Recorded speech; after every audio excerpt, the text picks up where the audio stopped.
Another one too here is a nice round file. It's my favorite type since it has very little contact surface with the part I'm filing. I don't get flat edges with it, you know, but it's obviously not going to get into sharp corners, but it gives the best results in my opinion.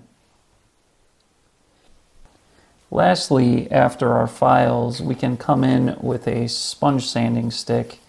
Give it a sand a few times over, ever so lightly for the slightest of blending.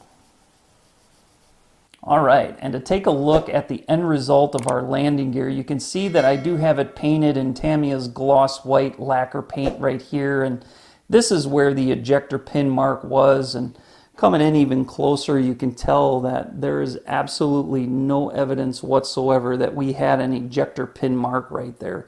Even in this little area right here where it was kind of the more minor ejector pin mark, that has absolutely disappeared as well. I know it's kind of hard with white paint to be able to tell, but with that little bit of putty application, that little bit of filing, the minor soft sanding that we did to it, those ejector pin marks absolutely disappeared on our landing gear. So take the time, do an inspection on all your landing gear components and your landing gear bay doors.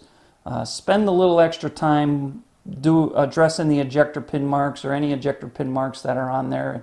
You'll have them gone in no time.